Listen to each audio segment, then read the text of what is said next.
واقعہ کربلا اس سے ریلیٹڈ نہیں ہے کہ جی ان کے اوپر پانی بند ہو گیا، ان کے اوپر ظلم ہوا، کتنے بندے شہید ہوئے، یہ سیکنڈری چیز ہے. اصل چیز ہے کربلا ہوئی کیوں نبی علیہ السلام کی محنت کو 50 سال کے اندر اس لیول تک پہنچا دیا گیا کہ ہزاروں صحابہ زندہ ہیں اور نبی صلی اللہ علیہ وآلہ وسلم کی پوری اولاد ذبح کر دی جاتی ہے. ہم تو یہ کہہ نہیں رہے کہ کیسے ذبح کیا انہوں نے، آری چلائی تھی یا تلوار چلائی تھی، یہ تو واقعہ کربلا تو سب کو پتہ ہے، ان کی شہادت بھی سب کو پتہ ہے. جامعہ ترمذی میں حدیث ہے حسن و حسین جنتی نوجوانوں کے سردار ہیں اور ان کی والدہ جو ہے وہ جنتی عورتوں کی سردار ہیں. اور المستدل حاکم میں حدیث ہے حسن و حسین جنتی نوجوانوں کے سردار ہیں اور ان کے والد ان سے بھی بہتر ہیں. تو یہ تو ڈیفینٹ حدیثیں ہیں، یہ تاریخ تو نہیں ہے، نبی علیہ السلام کے فرامین ہیں. تو ان کی موجودگی میں ان کے ساتھ یہ کچھ کیا جائے تو ہم نٹی گریٹیز میں نہیں پڑھتے، ہم اس تھیم کے اوپر کہ یہ کون سی چیز تھی جس نے خلافت راشدہ کو ملوکیت میں بدل دیا، ہم اس تھیم کے اوپر بات کرتے ہیں. ہم کہتے ہیں چھوڑ دیں، بندے ہندے چھوڑیں. الٹیمیٹلی کیا نکلا ہے، کس کی وجہ سے ہوا ہے، وہ تو احادیث کی کتابوں میں موجود ہے.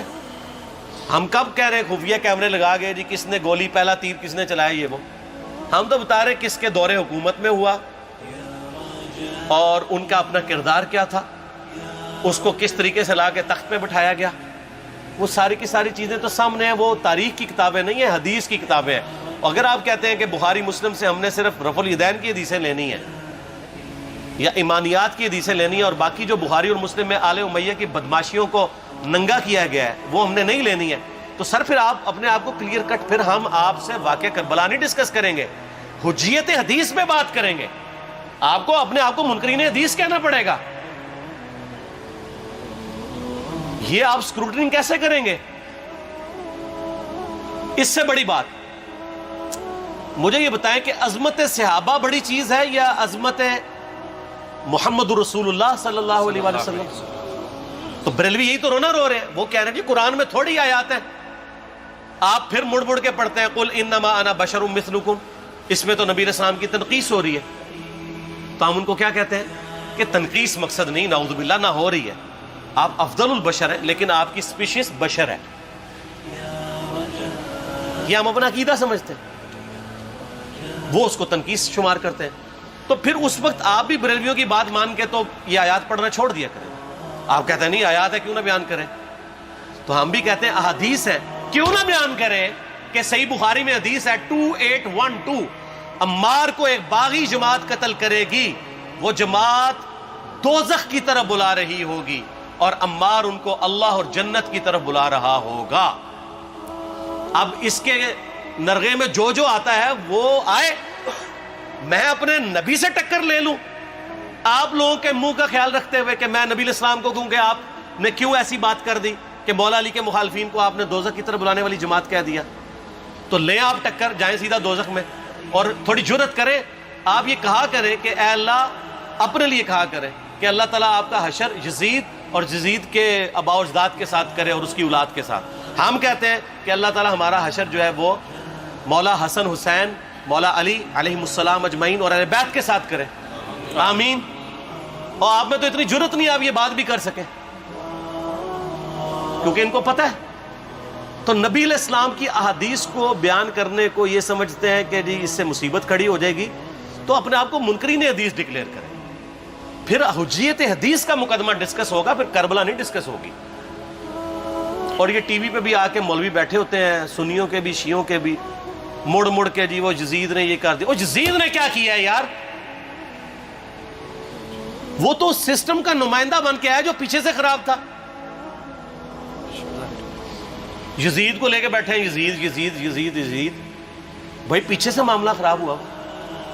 اگر نہیں یقین آتا تو یہ بخاری مسلم کی میں نے آلموسٹ 200 سے زیادہ احادیث مین اسٹریم کی کتابوں سے اکثر بخاری مسلم جمع کیے پڑھے. اور سر میں نے تو ان کو چیلنج دیا ہے یہ حدیثیں پڑھ کے نا اپنے ممبروں سے صرف ان حدیثوں کی تشریح اپنی پبلک کے سامنے کر دیں. نہیں کر سکتے تو وہ لعنت کے مستحق تو ہو رہے ہیں حق چھپا کے، اور قیامت دن کے منہ پہ لگام ڈالیے. اور پھر مڑ مڑ کے کہتے ہیں نہیں جی وہ کچھ چیزیں خاص ہوتی ہیں وہ عوام الناس کے سامنے نہیں کرنی چاہیے. وہ صحابہ کرام بھی بعض کا ایسی باتیں پبلکلی نہیں کرتے تھے. میں نے اس کے اوپر بڑا ایک میرا کلپ ہے یوٹیوب پہ، مولا علی سے متعلق 5 جھوٹ. تو میں نے کافی ساری چیزیں اس میں ڈسکس کی ہیں. لیکن میں یہ کہتا ہوں کہ اللہ کے بندو جو چیزیں نبی علیہ السلام نے منع کی ہیں بیان کرنے سے وہ تو ہم ڈسکس کر بھی نہیں رہے. میں نے آج تک آپ کو منافقین کے نام بتائے؟ آپ نے حذیفہ ابن یمان کو بتائے تھے نا آپ صلی اللہ علیہ وآلہ وسلم نے؟ صحیح بخاری میں آتا ہے. تو میں نے آپ کو بتایا، آپ رازدار رسول تھے، ختم ہوگی بات. میں نے کبھی ڈسکس کی ہے؟ اگرچہ میں نے صحیح مسلم کی حدیث 7035 نمبر ڈسکس کی ہے کہ نبی علیہ السلام نے فرمایا میرے صحابہ میں 12 منافق ہیں، وہ کبھی بھی جنت میں داخل نہیں ہوں گے یہاں تک کہ سوئی کی ناکے سے اونٹ نہ گزر جائے، اور ان میں سے 8 ایسا ہے جس کی کمر پہ دوبیلا پھوڑا نکلے گا. میں نے آج تک آپ کو بتایا کہ کس کس کی کمر پہ دوبیلا پھوڑا نکلا اور اس کی موت اسی پھوڑے میں ہوئی ہے؟ بتایا؟ تو میں تو وہ چیزیں ڈسکس بھی نہیں کر رہا، میں وہ چیزیں ڈسکس کر رہا ہوں جو نبی علیہ السلام نے علامات النبوہ میں بتائی ہیں. یہ امام بخاری حدیث نبوت کی دلیل کے چیپٹر میں لے کے آئے ہیں، اور امام بہقی نے 3500 احادیث پر مشتمل ایک کتاب لکھی ہے دلائل النبوہ، کہ ہم نبی صلی اللہ علیہ وسلم کو نبی کیوں مانتے ہیں، اس کے اوپر. اور اس میں یہ ساری حدیثیں عمار ابن یاسر کے قتل والی لے کے آئے ہیں،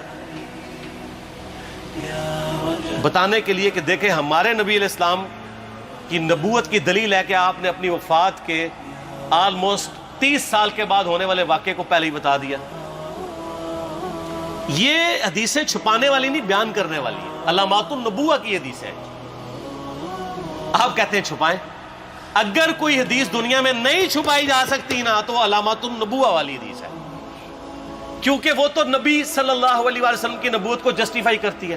ورنہ میرا ایک معصومانہ سوال ہے کہ نبی صلی اللہ علیہ وسلم نے یہ باتیں کر کے ان کے زوم میں نعوذ باللہ امت کو مصیبت میں ڈال دیا. آپ نے خود ہی فرمایا کہ یہ ہوگا. کیوں فرمایا آپ نے؟ میں تو بیان کر کے مجرم ہوں. تو جس نے مجھے خبر دی ہے ان کے بارے میں آپ کا کیا خیال ہے؟ یہ مسند احمد کی حدیث یہ میں نے گھر بیٹھ کے بنائی ہے کہ میری بیوی کا کیا حال ہوگا جس پہ خوف کے کتے بھونکیں گے. تو سیدہ عائشہ سے مجھ سے زیادہ نبی علیہ السلام کو محبت تھی، لیکن آپ اللہ کے پیغمبر تھے، آپ نے اپنے گھر کی خبر بھی نہیں چھپائی، بتا دی کہ یہ ہوگا. اور اس سے بڑھ کے آپ صحیح بخاری میں دیکھیں عمار ابن یاسر کا خطبہ ہے. میں نے یہ سارا، پریشان نہیں ہونا، یہ ریسرچ پیپر میں سارا کچھ موجود ہے، اور کوئی چیز بھی ایسی نہیں جو اس میں سکپ ہو. صحیح بخاری میں خطبہ ہے کہ عمار ابن یاسر کو مولا علی نے بھیجا کوفے میں. کوفے والے نیوٹرل ہو گئے تھے کیونکہ بصرہ سے سیدہ عائشہ آ رہی تھیں، اور وہاں پہ انہوں نے کہا نہ ہم سیدہ عائشہ کا ساتھ دیں گے نہ مولا علی کا دیں گے. تو عمار ابن یاسر کو تیار کرنے کے لیے، یعنی وہاں کے جو عوام تھی اس قتال کے لیے، مولا علی نے بھیجا. تو سیدنا عمار ابن یاسر نے وہاں پہ کوفے کے منبر پہ خطبہ دیا. بخاری کے الفاظ ہیں، اوپر والی سیڑھی پہ عمار ابن یاسر نے حسن ابن علی کو بٹھایا، حالانکہ حسن ابن علی سے 4 گنا بڑی عمر تھی عمار ابن یاسر کی، 90 پلس ہو چکے ہوئے تھے، 3-4 گنا ان کی عمر تھی. لیکن اہل بیت کا احترام کیا، خود نچلی سیڑھی پہ بیٹھے. بخاری کے الفاظ ہیں کہ اے لوگو اللہ نے تمہیں آزمایا ہے، ایک طرف دنیا اور آخرت میں تمہارے نبی کی بیوی ہے سیدہ عائشہ، دنیا اور آخرت میں، یعنی عزت اپنی جگہ قائم. یہاں لوگ سمجھتے ہیں کسی کی غلطی آ گئی تو پتہ نہیں کیا ہو گیا. وہ یار اس کا مرتبہ اپنی جگہ ہے، غلطی اپنی جگہ ہے، پیغمبر نہیں ہے وہ. اور دوسری طرف علی ابن ابی طالب ہے. اللہ اب دیکھے گا تم عائشہ کی اطاعت کرتے ہو یا اللہ کی. علی کی نہیں، اللہ کی. کیوں؟ یا ایھا الذین آمنوا اطیعوا اللہ واطیعوا الرسول واولی الامر منکم. ان کا اولو الامر مولا علی ہیں، ان کی اطاعت واجب ہے. یہ اللہ نے آزمایا ہے کہ اللہ کی اطاعت کرتے ہو یا عائشہ کی. اور آپ حیران ہوں گے، یہ حدیث امام بخاری حضرت عائشہ کی فضیلت والے چیپٹر میں لے کے آئے ہیں. اگر امام بخاری مشورہ کر لیتے نا ناسبیوں سے تو انہوں نے کہا تھا سر آخری صحیح رکھو، پچھلے والا رہن دو، بلکہ پچھلے والا رکھو آخری والا رہن دو، کہ عائشہ دنیا اور آخرت میں. وہ حدیث گھڑنے کا میں آپ کو طریقہ بتاتا ہوں، کاٹ چھانٹ کرنے کا. وہ آدھی حدیثیں لکھتے ہیں نا، آدھی حدیث ایسے لکھتے ہیں امام بخاری کہ سیدہ عمار ابن یاسر نے خطبے کے دوران فرمایا کہ سیدہ عائشہ دنیا اور آخرت میں تمہارے نبی کی بیوی ہے، بس. لیکن امام بخاری نے پوری حدیث لی ہے، آگے وہ بھی ڈالا ہے کہ اللہ آزما رہا ہے کہ عائشہ کی اطاعت کرتے ہو یا اللہ کی، جیسے آپ کے علماء کر رہے ہیں۔ صحیح مسلم کی حدیث 6488 آدھی بیان کرتے ہیں سارے مولوی، بریلوی، دیوبندی، اہل حدیث سب، میرے صحابہ کو برا مت کہو، اگر تم میں سے کسی نے احد پہاڑ کے برابر بھی سونا خیرات کر دیا اور میرے صحابہ نے ایک مد یعنی 600 گرام خیرات کی، آدھا کلو، اس کے آدھے کو بھی نہیں پہنچ سکتا بس۔ حالانکہ یہ مسلم کی حدیث سٹارٹ اس سے ہوتی ہے کہ عبد الرحمن بن عوف کو خالد بن ولید نے گالیاں دی جھگڑے کے دوران، حالانکہ دونوں مسلمان تھے، دونوں صحابی تھے۔ آپ نے حضرت خالد بن ولید کو بلا کے ڈانٹا، فرمایا تم میرے صحابہ کو برا مت کہو۔ تو خالد بن ولید نے تو آگے سے نہیں کہا حضور میں بھی صحابی ہوں۔ ان کو پتا تھا کہ عبد الرحمن بن عوف نے اس وقت اسلام قبول کیا جب اسلام کا مطلب تھا مار، تکلیف اٹھانا، اور خالد بن ولید نے گولڈن پیریڈ میں صلح حدیبیہ کے بعد اسلام قبول کیا۔ میں اب تم لوگ یہ کر رہے ہو، تم لوگ اگر احد پہاڑ کے برابر بھی سونا خیرات کر دو، یعنی صلح حدیبیہ کے بعد والے لوگ میرے ان کے برابر نہیں ہو سکتے۔ اور جو فتح مکہ پہ معافی مانگ کے مسلمان ہوئے ہیں طلقاء، مؤلفۃ القلوب آل امیہ، ان کا تو لیول ہی کچھ نہیں ہے۔ یہاں تو خالد بن ولید کے بارے میں یہ بات کی جا رہی ہے، اور پھر وہ مؤلفۃ القلوب اپنے زمانے میں ممبروں پہ سب و شتم کروائیں سیدنا علی پر، تو سب سے پہلے تو ان کو کہنا چاہیے جن کے بارے میں حدیث تھی کہ تم صحابہ کو گالی مت دینا۔ ہم نے تو خیر کبھی دی بھی نہیں ہے۔ اور میں یہ آخری جملہ ان کو ایسا بولتا ہوں کہ جو ان کے دماغ تک ڈرل کر جائے گا کہ آل امیہ نے جو کچھ اپنے دور کے اندر سیدنا علی کی گستاخیاں کی ہیں نا، ہم نے تو ویسی کوئی ایک گستاخی بھی آل امیہ کے بارے میں نہیں کی ہے۔ میں نے آج تک آل امیہ کے اوپر بائی نیم کسی کے اوپر لعنت کی ہے؟ حالانکہ یہ مولا علی پہ کرتے رہے، یہ ہے لعنتی خود ہو گئے نا، جب مولا علی پہ لعنت کی تو لوٹ آئی۔ مسند ابی یعلا میں صحیح سند کے ساتھ حدیث موجود ہے، مسند احمد میں بھی موجود ہے کہ سیدنا علی کو جس نے گالی دی اس نے رسول اللہ کو گالی دی صلی اللہ علیہ وسلم۔ جب ام سلمہ نے کہا تھا، شیخ زبیر صاحب نے اس کو تحکیم میں صحیح لکھا ہوا ہے فوٹ نوٹ کے اوپر، کہ لوگوں تمہارے ممبروں پر رسول اللہ کو گالیاں دی جاتی ہیں، تو انہوں نے کہا معاذ اللہ، ہم کب کہیں گے، ایسا نہیں ہو سکتا۔ تو ام سلمہ نے کہا تم لوگ علی اور اس سے محبت کرنے والوں پہ گالی گلوچ نہیں کرتے ہو کیا؟ جبکہ میں نبی کی بیوی کہتی ہوں کہ سب سے زیادہ رسول اللہ سے محبت، سیدنا علی سے محبت نبی صلی اللہ علیہ وآلہ وسلم کرتے تھے۔ لہٰذا جب یہ تم کہتے ہو نا علی پر لعنت، علی سے محبت کرنے والوں پہ لعنت، تو یہ لعنت تو تم نبی علیہ السلام تک لے کے جا رہے ہو نعوذ باللہ، کیونکہ علی سے محبت کرنے والا پہلے نمبر پہ نبی صلی اللہ علیہ وآلہ وسلم ہے۔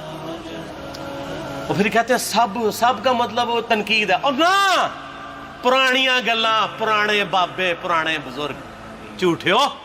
صحیح مسلم کھولو 6229 غدیر خم سے اگلی حدیث، لعن اللہ ابا التراب کے الفاظ ہیں، مٹی والے ابن ابی طالب پر لعنت، یہ الفاظ موجود ہیں۔ سب کا ترجمہ لعنت ہی ہے، تنقید نہیں ہے۔ اچھا پھر میرا معصومانہ سوال ہے کہ اس کا مطلب ہے صحابہ پہ تنقید کرنا اچھا کام ہے؟ کہیں گے نہیں، تو بتاؤ یہ برا کام کون کرتا تھا؟ شیعہ کا ابا کون ہے؟ رافضیوں کا ابا کون ہے؟ آل امیہ۔ تو لہذا شیعہ نو میں کہنا کہ تسی شیخین کے اوپر بکواس اور تبرہ کرنے کی بجائے نا اب لوگوں کو حقائق بتائیں کہ ٹوٹی کمند کہاں۔ یہ سب مجرمین آل امیہ ہے، اور یہ آل امیہ اور بنو ہاشم کی لڑائیاں نبی علیہ السلام کی بعثت سے پہلے چل رہی تھی، صدیوں سے چل رہی تھی۔ وہ تو پھر اللہ نے بنو ہاشم کو نبوت کے لیے چنا تو ان کو یہ پھر جیلسی ہضم نہیں ہوئی، وہ چیز آگے چلتی تھی۔ خیر چھوڑ دیں، ایک تلخ ٹاپک ہے۔ صلاۃ بر محمد و آل محمد، اللہم صلی علی محمد و علی آل محمد۔ ٹھیک ہو؟